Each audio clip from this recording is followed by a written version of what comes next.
दो बात आज आप लोगों के बीच में रख रहा हूं और ये दोनों ही बात आज के डेट में बहुत इंपॉर्टेंट है। आप सोचेंगे मैं क्या बोलने जा रहा हूं। पहली बात, पश्चिम बंगाल से 2019 में जिन्होंने पार्लियामेंट का इलेक्शन लड़ा था उनका नाम है Humayun Kabir, member of parliament 2019 में। वही हुमायूं कबीर जिसके ऊपर 1000 करोड़ का हॉर्स ट्रेडिंग का आरोप था बीजेपी की ओर से, जो वीडियो में दिखाया गया है।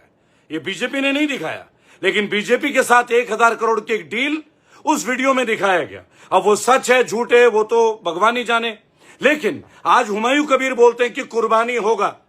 पश्चिम बंगाल में गाय की कुर्बानी होगी, 1400 साल पुरानी परंपरा है। कौन कह रहा है? हुमायूं कबीर। वो हुमायूं कबीर जो कहता है मैंने भाजपा को छोड़ दिया, भाजपा का जो मन है करे, लेकिन मैं बाकी लोगों को टिकने नहीं दूंगा। और वो खुद को बताता है कि वो भाजपा का विरोधी है।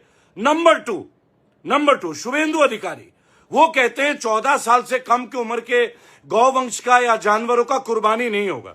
मतलब 14 साल बाद आप गौ माता को कसाई को बेच सकते हैं कुर्बानी के लिए, आप उसे मीट के लिए बेच सकते हैं, मांस के लिए। क्या हिंदू हमारे धर्म में, सनातन में अब गौ माता को उम्र के हिसाब से मतलब दूध देना बंद, तो आप उनको बेच दोगे?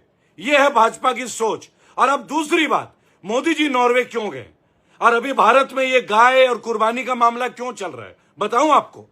नॉर्वे में टाटा की एक कंपनी, टाटा नीदरलैंड, जो कार्बन एमिशन के लिए जुर्माना लगाया गया।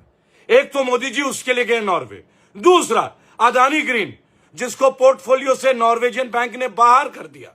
अब ये कोई देश के लिए ट्रिप नहीं था जो नॉर्वे गए मोदी जी गए अपने दोस्तों के लिए, व्यापारिक दोस्तों के लिए, for professional benefits, for business benefits, not for the benefit of our great nation.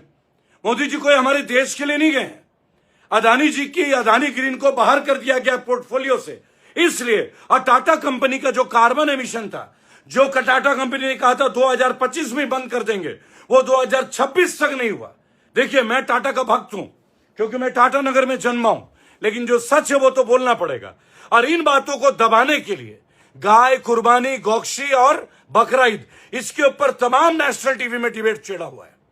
Bengal का सीएम खुद को हिंदू बताता है, शुभेंदु अधिकारी, और क्या रूल निकालता है कि 14 साल के नीचे के कुर्बानी नहीं देंगे गौवंश और जानवरों को। 14 साल के बाद गौ माता नहीं रहती क्या?